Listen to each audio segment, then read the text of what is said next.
again, one of my favourite songs. It is called Touch, wasn't it? No, yeah, that's a great... Tell me about that, because that was a... Well, no, it's just basically, we basically, what we did was, Mabel was A&R, we were working at Mayfair Studios, and so what I did was I got all of their tapes in, I got Johnny Rockstar in, I got all my left field mates in, right, all my nutters, Felix Howard, who I had dinner with last night.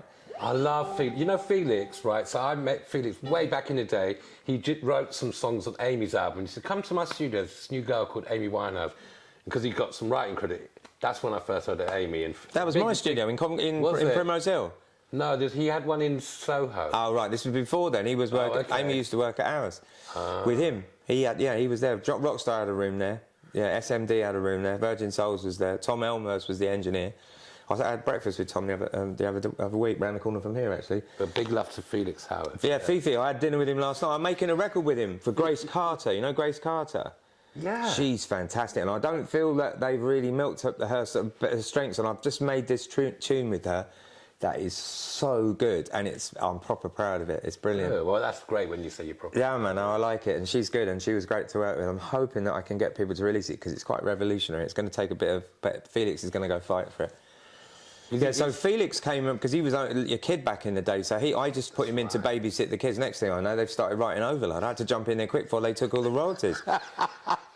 And that's how we made the record. You know, all those nutters were making beats and coming up with crazy stuff. Johnny Rockstar just was like, I don't want to make this fucking record come, I hate this pop shit. By the end of the day, he was like, I fucking love this, I told you I wanted to do it, it's fucking brilliant, why don't you listen to me? Hypocrite. God, that's funny. He's still as mad. So I want to talk about, so this is Virgin Souls. This came out in 2003 and we're 2020, so 19 years ago. It still sounds amazing. Every time I play it to my friends, I've got a great friend, I don't know if you know her, called Countess Alex Zapat. Yeah, of course, yeah. And she loved it, and I send it to her, she plays it every day like I do, and I especially love the songs that you sang with your lovely wife. But I'm going to play a few tracks. So I'm going to play... We know that Millions is about my lovely wife. Is it? Okay. It's about her getting dressed in the morning. Because she's always so insecure about her looks, and she's like one of the 10 top... Really? You know, she's probably one of the top 5 best-looking women ever. Hello. So I wrote about how when she turns to me, when she's getting dressed, it's like the orchestra when it's joined by the timps. I got that lyric in the second verse. Because that, you know, your heart flutters and you've got... Yeah. Yeah, and she's never even thanked me for it. So I don't download many songs, but I had to download the whole album, you know, because... See, I got some money coming from you. You did pay me for this interview, you didn't even know it. Yeah, of course. So this is called 162. So tell me, so I met the lovely Silvio and Paul Sim. I didn't meet... Silvio's living in my house in the studio now. Yeah. Oh, send him my love. He's become our mix engineer. Has he? Yeah, Silvio Pacini. Oh, send him And he doesn't know, he's really het up about whether he should be Virgin Souls or Silvio Pacino remixes. I'm like, use your name, man. He says, it sounds like an Italian wear. I'm like, exactly. Mixed by Silvio Pacini. And Paul Sim as well. Paul Sim, I'm still working with him. Seeing him at 3 o'clock. Oh, really? Oh. Yeah. He's, Paulie's around. they're great. We call him the Dark Lord. Because every month when it comes, leading up to and getting away from full moon, he turns into a werewolf. And there was another, was it Neil? Neil, yeah, Neil. Yeah, they were called SMD, Suck My Dick Productions, Neil and Silvio. And basically, you know what I mean, they were like, that's where we nicked them from. And when we were making, in those days, we had 3 studios in Primrose Hill, and you used to, about 5 o'clock, you'd hear bang, bing, boom, and I'd have to go out and bang their heads together because they'd be fighting in the corridor every night. Silvio and Neil would have a punch-up, and I'd stand between them going, if you fucking make my wolves shake anymore, I'm trying to mix this record. And I'd literally, by the time we finished being at the studio, they both had permanent lumps where I'd bump their heads together. Oh, my gosh. 2 big guys as well. I used to really lose my temper. I'd go out and, fucking hell! Every night, like clockwork. You knew it was time for tea when the wall started shaking. It was those 2 twats beating each other up. No one ever won. What's the point? Oh, gosh. Right, we're going to play Millions about your lovely wife. Yeah, this is my wife and her insecurities.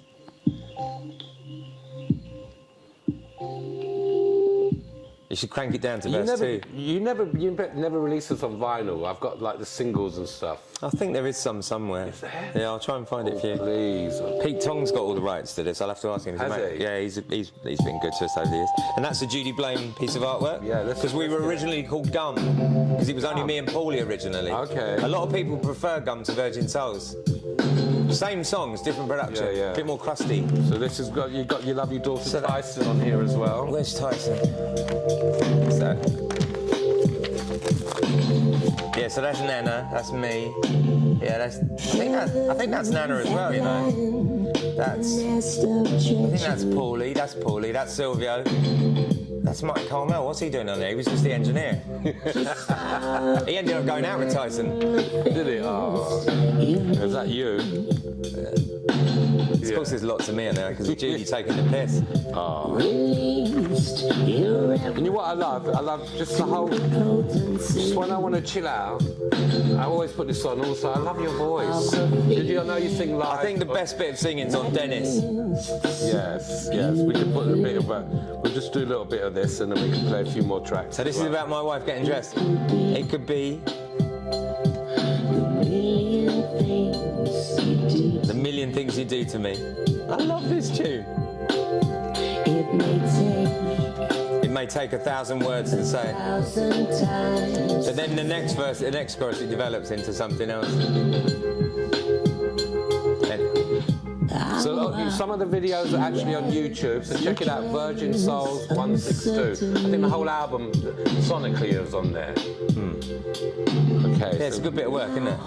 We must make another record. I mean, Neil's gone AWOL. We've got to find him. He's a bit of a grumpy old bastard, but we've got to get him back in the studio again. He makes a good beat, him. And when we go alone into the world of every day, yeah, and would we be the very same if we did just what we said we would? What would we lack? How would we last if we look in retrospect? Sometimes there is a thorn in there and I don't know why, but I can't get it on. Sometimes there is a thorn in there and I don't know why, but I can't get it on.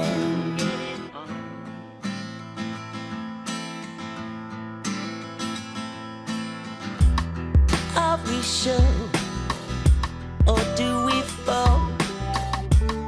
What we're short of, we never show.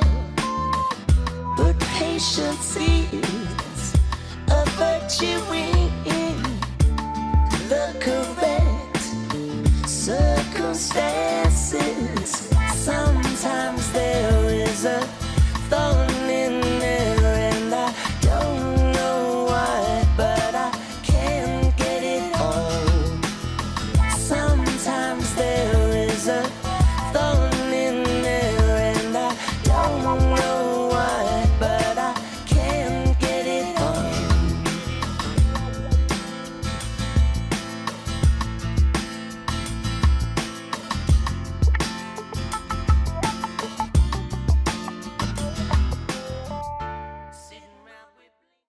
I want to play this one. This is my favourite. This is Snakes and Ladders. Snakes and Ladders, yeah. So what was the thought? So this is Johnny Rockstar.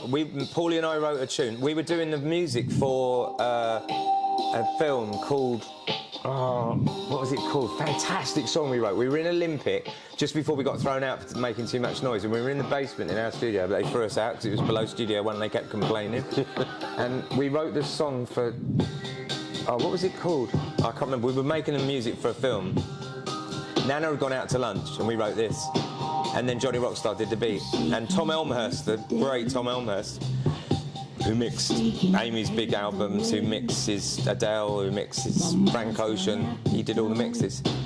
He called me from a plane to thank me for giving him a career the other day. I was like, what have you been taking?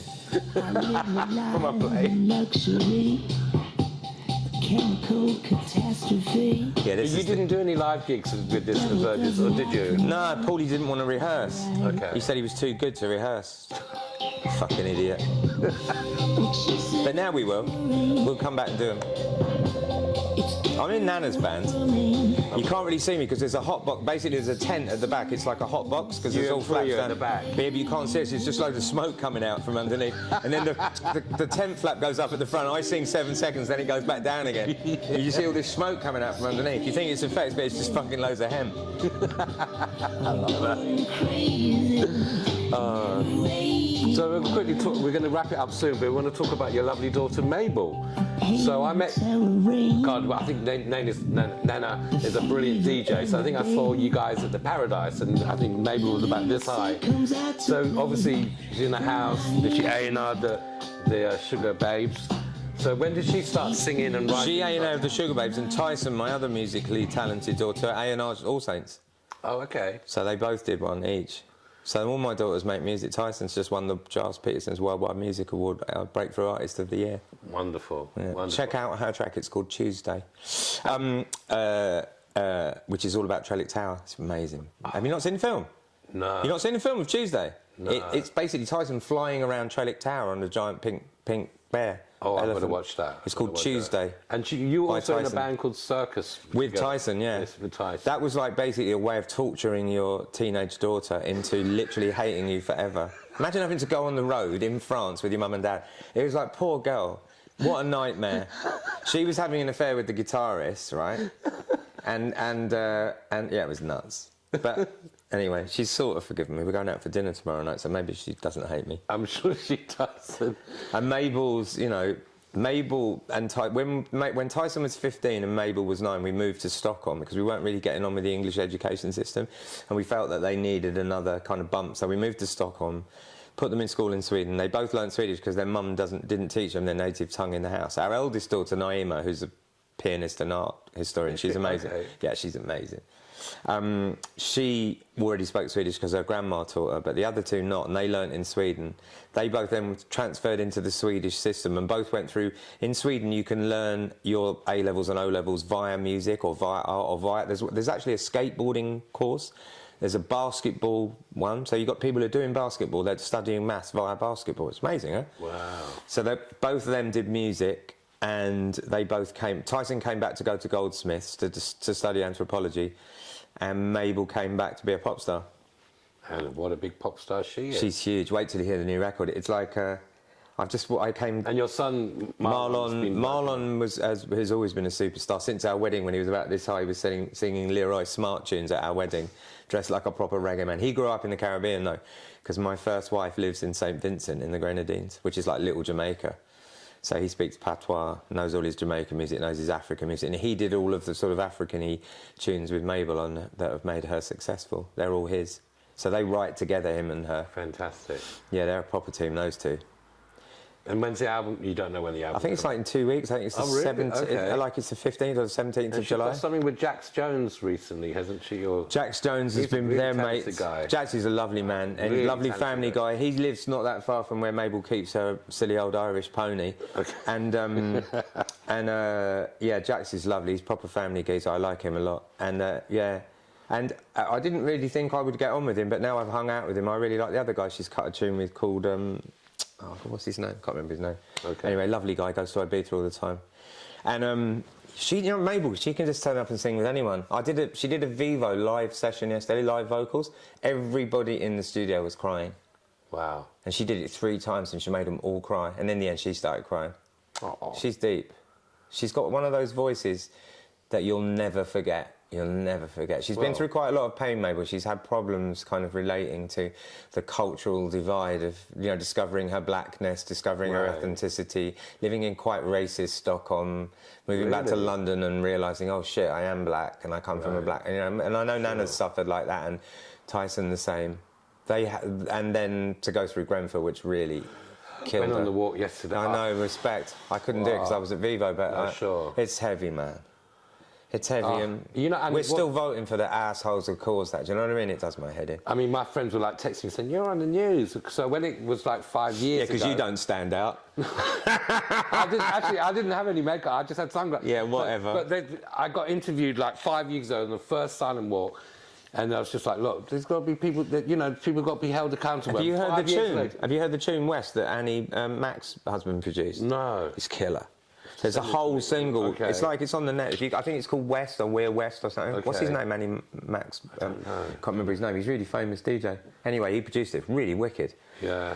But you know, Grenfell, you know, and everything surrounding that. We worked for Corbyn quite heavily as well. So like, you know, we were. You know, and in fact, I had a row with Felix about this last night because he said it's better to settle for some idiot like Starmer rather than hold out for someone like Corbyn. And I was like, Fee, how can you talk like that? He said, I'd rather write for Biden than hold out for someone better. I'm like, what's the point? Yeah. We having a massive bust up at dinner, and then we got on with drinking. It was fun.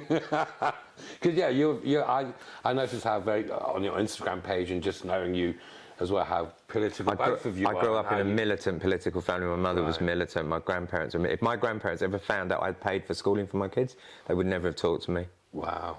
Wow. In fact, my grandma didn't talk to me because she didn't recognise me. She was going a bit doolally and she only recognised Nana. So I was so cut up. Went to the old people's home and she went, Nana, and who's that? Yeah. So how did you guys deal with lockdown? Do you just making tunes or were you in Spain? Everyone moved into the studio. So the tiny little council house that we own under Trellick, like the whole family.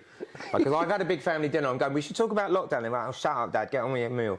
And then a week later, they're like, why didn't you tell us? I'm like, so everyone moved into that little house. Oh, wow. And we did the first one. There was only one row when it went off between me and Mabel, proper dusted off. And then we lasted there for months, and then they threw us out, and Nana and I went with Portishead to Sweden, to the family house there, because they said they'd had enough of us. So we got thrown out of our own house and studio. Because during lockdown, I wasn't allowed in my own studio, because they took it, Mabel and Tyson took it over, and there was a TikTok studio in the living room. I couldn't go in there, so I spent the whole of lockdown in one armchair in the corner of my bedroom. So I ended up mentoring people on the net, because I had nothing else to do. Yeah, you sent me some lovely emails. Why? Because I had nothing else to fucking do. Right. It's not because I'm a nice guy. I was like sitting there. I was sitting there in the chair going, "What am I going to do now? Can't go out. I can't go downstairs. Everyone's going, shut up, Dave. You're making too much noise." So I ended up with these on. Thinking, yeah, no, don't jump out the window, you'll be fine, don't slit your wrist, you'll be okay. I spent the whole of lockdown doing that. No, that's not a good idea, don't hang yourself. Try and get through, you'll be all right, love. I had a lot of people, and I'm still mentoring loads of them now. I mentor lots of kids. And wonderful. And then I made one record on the internet with Delilah Holiday, with her bedroom tapes from lockdown, with me just going, and I made a folk album with Will Varley, the great Will Varley. Totally mad. I don't even really like folk music, but he just banged out this record. And I'm so before we wrap up, what kind of artists inspire you? I know you work with so many different Frank Ocean, of the modern day artists, has been my biggest inspiration. Stevie Wonder back in the day because he was blind and my mum was blind. Bob Marley. When I first started Bob Marley, I came from white suburbia, and then suddenly Bob Marley came along. I went, where's all the people that look like him? I'm at like HMV and Barnet going, hang on a sec. And then, and I remember seeing, I was never a huge Bowie fan, although some girl from school took me to see him, and I saw him, I saw Mark Bolan. Wow. But, you know, definitely, and then, you know, I really like my jazz. I've been taught to love jazz by my father-in-law and by Nana and by being around all that. So now I know my kind of, I'm not as that well educated, but I love that. And then I just love the great voices. You know, I love, you know, any of those women from back in the day. I mean, you saw Diana the other day, you know. Yeah. Fucking hell. I mean, you know, back in the day. But, you know, when Nena played with Grace, was Lauryn Hill on the same bill? No, that was a different festival. I saw Lauren play at the BBC Theatre in Golders Green. Was she good? Of course. Yeah. You've mentioned that you're working with lots of different artists. Any artists that you really want to work with that you haven't? Probably loads.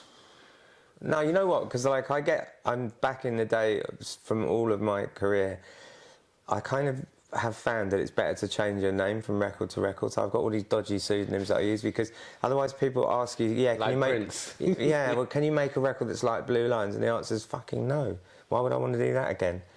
So I'm kind of more interested in, and then by the time people are famous, they don't really interest me as much because I feel like they're kind of spoiled. Because famous people are so fucking difficult, you know. Michael Stipe said to me once, everyone becomes a cunt at some point. It's just a question of for how long. Yeah, and I always thought those were wise words, you know, because Michael, you know, he's a lovely guy. But he said, look, when he first got famous, he was an absolute monster. And so I've met a lot of people where I've made their first album and then they come in to start album 2 and I don't recognise them and I don't like that. I find it really sad. And then I blame myself for having been party to them becoming arseholes. So for me, I think that, you know, and the way we run the company, you know, Nana's the boss. And if anyone gets uppity, we just go, why can't you behave like her? Because you're just being a fucking idiot. Boss lady. You know what I mean? So, like, if any of the kids start getting, you know, the famous kids, whatever, start going, well, when are we finishing? I'm like, what do you fucking care? What are you going to do if you don't work? Shut up. Stay as long as it takes to make it right. Have some tequila, shut up. And that's how it works around us, and it's sort of really good. So I think most of the people I want to work with are new people that get brought to me, or they're friends of friends, or a T-boy on this session. I'm not really interested in working with, like, I wouldn't want to work with Frank Ocean, because he's done great records and he doesn't need me. I'm going to send you some stuff by this American singer who Boy George brought over, called Kobe Cole. He's the best white singer, soul singer I've heard in decades. I like the weird people. I like kind of strange records. I like doing weird stuff, and I like working with stuff that's a combination of hybrid things that are brought together, and they're not necessarily straightforward. I've worked a lot in Jamaica. I've worked on a lot of reggae music over the years. Quite, sort of. I love it there, but I would never put my name on those records. I just sort of do them when I'm on holiday and I'm bored. And so that's my sort of straight ahead music. Reggae's my default. Okay. So, like, I would always want to go there. But again, I work with Horace Andy. I work with all, like... Apparently got a new record coming out. Yeah, as but, well. bless him, Sleepy, he's like... I went down, this is very secret, but we'll put it on the net. I did a sort of... I wrote some songs with 3D for Massive Attack, ostensibly for some Massive Attack stuff. And we got Horace in to vocal it, and I'd done the vocals on the tunes. And in the end, I got so sick of hearing people try to sing like me, because I'm such a... what do I sound like? It's pretty out there. And I said to him in the end, why don't you just say I'm dead and you've just got some guy in, and do you know what I mean? But I mean, Horace, bless him, he comes into... Horace is great. Like, I remember when I heard the demo for One Love off Blue Lines, and we were living in Chippenham at the time, and I used to drive into work about 4 or 5 o'clock sunset, down the A4 into Bristol, because I used to wait for Massive Attack to wear themselves out, and then I could come in the studio and get on with the real work. and they would... bless them. And I was driving in, and I had a cassette of Horace, and his then girlfriend had sent me, and basically they had a ghetto blaster in the room with Mushrooms beat on it, which was a genius beat. And there was Horace. She was playing along in the keyboards, and on another cassette they were recording Horace's live vocal. And I remember there were balloons coming up in that sunset balloons over the Bath Hills, hearing him go, "One love, it's you I love," and I'm going, how am I going to make it sound this bad yet this good? And I spent weeks trying to make a record that sounded as shit as those 2 cassettes, and I think we nailed it. It's my favourite track on the album, because we've got the crust and the compression that you get off 2 cassettes, and you can hear his voice. It's you I love, I'm kind of that. He's got. I go and sing Sleepy. I don't. In fact, on Blue Lines, quite a lot of the backing vocals I did that Sleepy was asleep. Actually, he's a. How can you make a Horace Andy record now that's as good as absolutely stuff he's done back in the day? How can you make a Dennis Brown record, Gravely Isaac's record, Bob Marley record, Sugar Minott record, whatever? Those records are timeless. I got asked to work with Al Green. I went no, because how can you top? Well, all his classic. Yeah. I just said no. What's happened to Mushroom? Is he still Mushroom's making made... everyone that's heard it said it's absolutely genius. He's made a solo album. I think he was so pissed off and run over by the music business that I don't think he wanted to release that it. Before we stop about the music. Apparently, because he never forgave me for refusing to do album 2. He's never talked to me since. He's never forgiven me. Cool. And he's quite right. I'm wrong. I stand... he needed me there, and I deserted him, and I've never forgiven myself for that, and quite rightly, he's never talked to me since, and I'm on his side. I apologise profusely. I deserted him, but I just couldn't do it again. I'm not strong enough to go through another record. But I'd love to have worked on his solo record with him, but obviously by then I was basically poo-poo caca to him. So we're talking about the music industry, and you've got 2 wonderful daughters. God, how long have you got? Yeah, exactly. The music industry, toilet. Yeah, but obviously it's changed a lot since both you and your lovely wife. Cunts. Well, as in the record companies, only like 2 major now, rather than the... Still full of cunts. I mean, no, most of the people that are in the record industry now are either working off huge contracts so they're just doing nothing, and the contracts are so big that it's better to just let them work it off. But most of those guys are gone and girls are gone now, and now you've got a lot of people who are really into music who work their asses off. Like, I'm working with Polydor at the moment because I'm dad-injured to Mabel because she's just recently split up with her manager. So I'm in there for a couple of weeks while we get the new crew in there So I'm being Daddinger. And everybody I've met from Polydor's been absolutely fantastic. What a breath of fresh air. Everyone telling me it's a big corporation, No, horrible. They're good so sweet. They're so enthusiastic. They're so knowledgeable. And like, you know, yeah, bless. Fantastic. So talking about young people, well, Preye, so I want to mention that one of you. Preye? Yeah, Preye, yeah, because Garth Crooks' son. Garth Crooks' son. Preye's great. He's one of the new school. There's him. He's got a little mafia of people. There's Molly McNaughty that works at Parlophone. There's Eve that's coming into work at Polydor. There's a little mafia crew that he's got of young people who just love music, that know their TikTok, that know all that shit. And they're all just fantastic. I love them all. I learn from those people. I ring up here and ask him questions about the music business. He's fantastic, and he's running a festival, and he's a fantastic A&R man, and that's the perfect example of the new breed. Absolutely. The new music industry is fantastic, vibrant. It's not about money, not so many drugs as the old days. They're mostly straight, all the people. Yeah. Fantastic. So let's leave that on a positive note. So big up to Preye Crooks and listen, you know I love you, right? You know I Yeah. respect you for what you do, and thank you. So No, thank you. if we didn't have people like you, we wouldn't have a music industry. Well, hello. It's the truth. It's the truth. Thank you, and Preye and all the young. Yeah, exactly. Bless them all, and my lovely wife. Absolutely. Thank you so much to TerryTopCat, Cameron McVey, Clusterview.com. Wonderful.